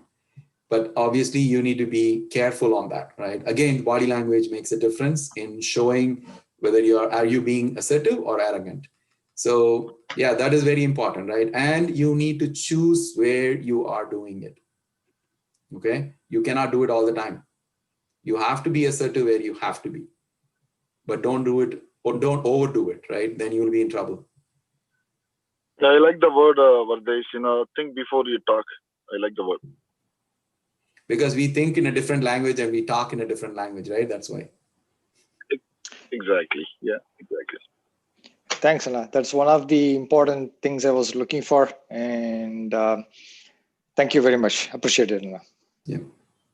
Hey, Vardesh, this is Kaushik here. And thanks for sharing your experience. So I just have a couple of questions for you. You kind of throw some light on experience on the networking part and the community work, which really helped your career. Can you share some experience, some examples over there? That will be really helpful. Community, obviously, somebody did ask me about being spiritual, right? So it is being spiritual, and we as a family are very spiritual. So me, Priya, and Renu, we spend a lot of time in the temple. So we ended up actually being in the temple most of the time. So I ended up being recruited, if you'd like, into actually owning some pieces of the temple organization and all of it. So I liked it. So in fact, Priya also did some of those. Same thing with Chicago Tamil Sangam, right? I did not start with that. Priya started with that. And when she quit that position, I was given the position. So I took over that. But what I have at least learned from actually performing those, I would say, roles in community organization is, again, being able to learn more about organizing stuff, right? Because ultimately what you do at work is also organizing people, coming up with a plan, executing on a plan, right? You do the same thing in community organization, right? Each event is a project, and you try to figure out what it takes to get it done. And you plan for it, you execute on it, and things like that. So it actually helps to grow your organizing skills. And also in many instances, I think I talked about this, right? I can talk all day long about work, but I cannot talk much about outside of work. I don't talk at all much about that. But I was put in positions and roles within these community organizations where I had to talk something that is not related to work. So which I, in fact, had to figure out and do it. So it was an experience that I got. So yeah, that is what you learn more, and you actually acquire skills that will be very useful in your work also. And in fact, I would proudly say that we organized the World Tamil Congress, World Tamil Araichi Manadu 2 years ago now, I think. So I was, in fact, asked to perform the lead role for the whole registration process, right? From scratch, designing it to executing it, okay, through the whole process. Somebody asked me to do that only because they know that I can do it, and they have seen me do it for smaller events. So I'm talking for 5,000 people, right? Not a small thing, right? So those obviously will help you to grow your skills that will be useful across various different things. Okay, that was really nice answer. Thank you so much for that.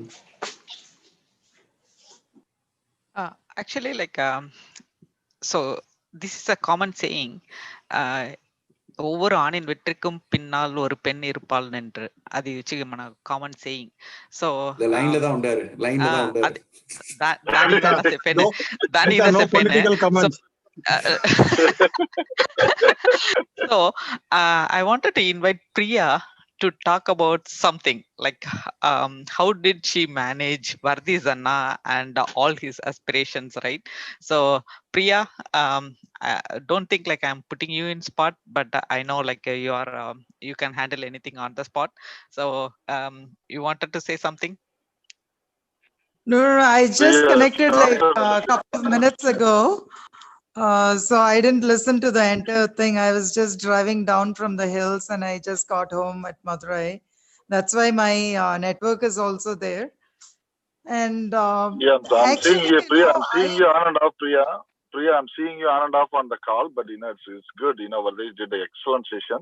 Really, we all are happy. Just we wanted to hear you from a few words. Yeah, few things like he always had clear plans in his head. I was like, always used to tell, you should be a consultant, because he was working in Phoenix, and Renu and I, we really didn't want to go there. Even though the weather is much warmer there, we are so used to the temple and everything, people. We actually created a family here in Chicago. So both of us, we refused to move, and Vardish had to fly every week. And, so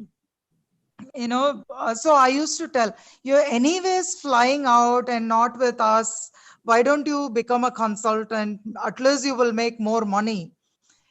So he was saying like, you have to make a choice whether you want more money or you want to grow in your career.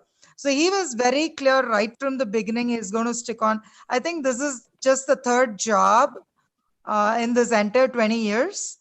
And the first company was almost like 10 years and the next one was 9 years. So at least he had opportunity to prove himself, and how difficult it is to grow in a company beyond a certain point. There were a lot of politics and they wouldn't let him grow. And, it was a tough choice a lot of times. especially, when he was traveling and he had to be with family. So I didn't play any role in his growth, actually. He played a lot of role in mine. So That's good, Priya. That's good thought. Actually, like you complement each other, right? So you help. I mean, both of you helped each other to grow in your own area, is what I see it. So that's great to know. Yeah. yeah, at least we didn't bother each other. So So that's a different story, Priya. We have a separate session for that. Okay. Awesome, excellent. But guys, who are on the call, I would like to, just to say these few words. Only for I'll make it short, less than 30 seconds. I know Priya and Vardesh for almost more than 20-25 years, but they tremendously help for the community, not even for Kana. So before we start Kana, I know them. They spent most of the time in the temple and a lot of help for the Tamil community. Vardesh was, treasurer in a lot of positions in the Chicago Board of Tamil Sangam, and really appreciated. But when we started, you might have seen Vardesh in 2018 Dallas event, in Kana Dallas annual event. Vardesh was on the stage. He was doing a compare for a couple of last day session. So anything you need, you reach out. Geeta, just I'm done with that. You can take care.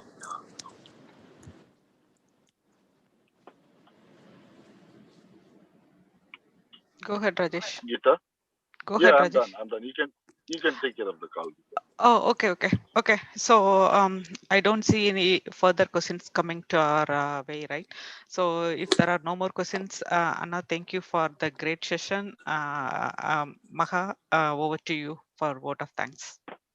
Okay. Thanks, Geeta. I'm Maha Krishna Swami. So I would like to share the thanks from me and the EC team, and also from our entire Kana members. First of all, let me thank Vardis Anna for taking, you have given the whole morning for us today. So it is very good and very nice of you to do that. And I actually learned it's very impressive and impressive to learn your journey and see how dedicated you are, like outside of the professional aspect as well. And also like see, we in our community, like if we take, most of us are like technical people. So what I learned, and maybe others as well, that so do not just concentrate on the technical, and concentrate on the business aspect as well, so that like you can grow a little higher on the ladder. And another point I'm taking away as, don't say when some interview calls coming. So I actually did some interview calls coming. I usually say, no, I'm not looking out for a job now. So I don't take, I just say that and then leave it. So now I'm taking away that I have to take the calls, and right away I'll go and update my LinkedIn profile. So to like keep in touch with all the people that where the opportunity lies and everything. So maybe others will also do that. And from my personal side, I work in the manufacturing and the wholesale area in supply chain, and we do ship to Joanne, and Joanne fines us for not labeling us properly. So you probably have to waive all the fines for us. No, I won't. Work ethics. I will not. No, I'm just joking. So I know, I'm kidding as well. Yeah, and then from all the Kana members, they also woke up early in the Saturday morning and attending the session. So probably they are taking away a lot of spirit from you, and we will see many CIO, CTO, CEO from our community and from the younger people like that.